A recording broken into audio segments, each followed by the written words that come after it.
నంద్యాల జిల్లా Banaganapalli police station వద్ద ఉద్రిక్త వాతావరణం నెలకొంది. వైఎస్ఆర్ కాంగ్రెస్ నాయకుడు ఫయాజ్పై అక్రమ కేసుతో ఇబ్బంది పెట్టడం సరికాదని మాజీ ఎమ్మెల్యే కాటసాని రామిరెడ్డి అన్నారు. తన కొడుకు పెళ్లి వేడుక సందర్భంగా డ్రోన్ వాడితే మంత్రి ఇంటిపై ఎగిరిందని పోలీసులు తప్పుడు కేసు పెట్టి ఇబ్బందులకు గురి చేస్తున్నారని ఆగ్రహం వ్యక్తం చేశారు. బనగానపల్లి పోలీసులు వన్ సైడ్ సపోర్ట్ చేస్తున్నారని మాజీ ఎమ్మెల్యే ఆరోపించారు. ప్రజలకు పోలీసు వ్యవస్థపై నమ్మకం పోయిందన్నారు. తప్పుడు కేసులతో వేధింపులకు గురిచేస్తున్నారని వైఎస్ఆర్ కాంగ్రెస్ కార్యకర్తలు బనగానపల్లి పోలీస్ స్టేషన్ చేరుకొని ఆందోళనకు దిగడంతో ఉద్రిక్త వాతావరణం నెలకొంది.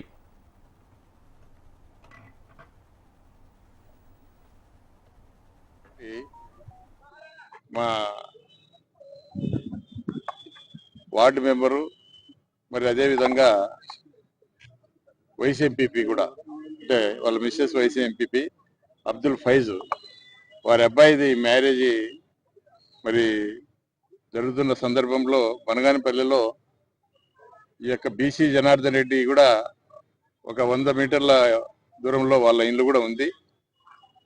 మరి అక్కడ డ్రోన్ కెమెరాలు వాళ్ళ ఇంటి దగ్గర వైపు షూట్ చేసినారనే ఉద్దేశంతో స్వయంగా బీసీ జనార్దన్ రెడ్డి మనుషులను పంపించి ఆ రోజు ఆ యొక్క జోడే కార్యక్రమంలో ఉండగా అక్కడ ముస్లిం కుటుంబానికి చెందినటువంటి మహిళలందరూ కూడా భయభ్రాంతులకు గురయ్యే విధంగా మరి ఇంటి మీద పడి ఆ యొక్క కెమెరాలను పగలగొట్టి దాదాపు అది 8 లక్షల రూపాయల కెమెరా ఉంది. ఆ రోజు రాత్రి మరి ఇక్కడే ఇదే పోలీస్ స్టేషన్కి వచ్చి అబ్దుల్ ఫైజ్ గారు ఇంకా మా యొక్క కార్యకర్తలు వాళ్ళ కుటుంబ సభ్యులందరం కూడా వచ్చి ఇక్కడే కంప్లైంట్ కూడా చేయడం జరిగింది.